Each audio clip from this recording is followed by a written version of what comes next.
টংলা ক্ৰীড়া সন্থাৰ উদ্যোগত অৰ্জুন বঁটা প্ৰাপক শ্ৰী ভোগেশ্বৰ বৰুৱাদেৱৰ জন্মদিন উপলক্ষে 61 সংখ্যক অভিৰুচি ক্ৰীড়া দিৱস অনুষ্ঠিত কৰা হয়। অনুষ্ঠানত পুৱা 6 বজাত সমূহীয়া দৌৰ প্ৰতিযোগিতাৰ শুভ উদ্বোধন কৰে ভেৰগাঁও মহকুমা আৰক্ষী বিষয়া দুৰ্গাকিংকৰ শৰ্মাই।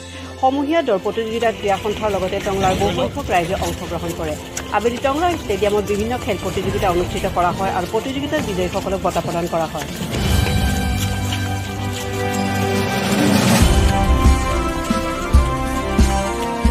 আপচুৰ প্ৰেচিডেণ্ট ৰাজীৱ বড়ো,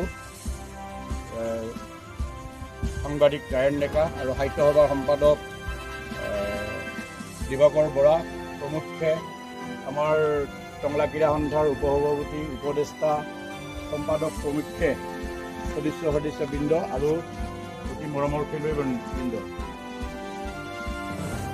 আজি অৰ্জুন ভোগেশ্বৰ বৰুৱাৰ জন্মদিন 3 ছেপ্টেম্বৰ। এই 3 ছেপ্টেম্বৰতে তেখেতৰ জন্মদিন উপলক্ষে অভিৰুচি ক্ৰীড়া দিৱস উদযাপন কৰা হয়।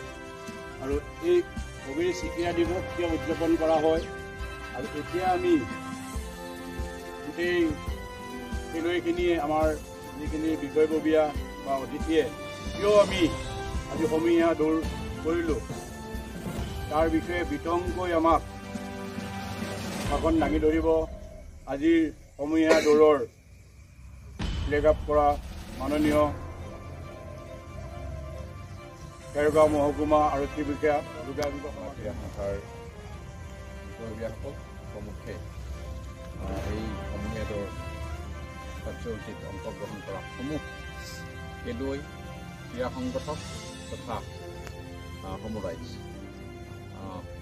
1940 চনত আমাৰ এই মহান ব্যক্তিজনৰ জন্ম হৈছিলে আজিৰ দিনটোতে, আৰু তেখেতে হৈছে প্ৰথম অসমীয়া যি আন্তঃৰাষ্ট্ৰীয় পৰ্যায়ত স্বৰ্ণপদক আজুৰি আনিব সক্ষম হৈছিল।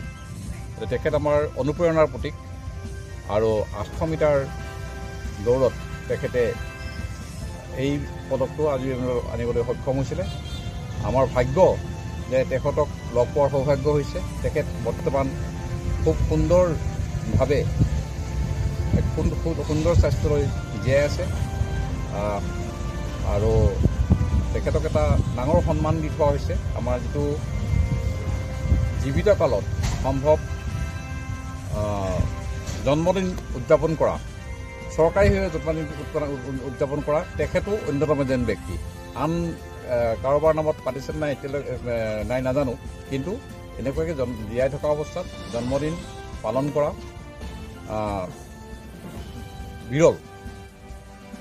আৰু তেখেত আজীৱন মাষ্টাৰ এছ'চিয়েশ্যনৰ আজীৱন সভাপতি, এইটো এটা ডাঙৰ সন্মান, আমাৰ কাৰণে গৌৰৱ, আৰু তেখেত আমাৰ অনুপ্ৰেৰণাৰ প্ৰতীক।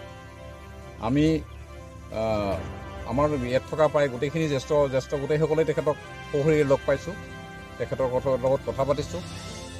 খুব ভাল মানুহ।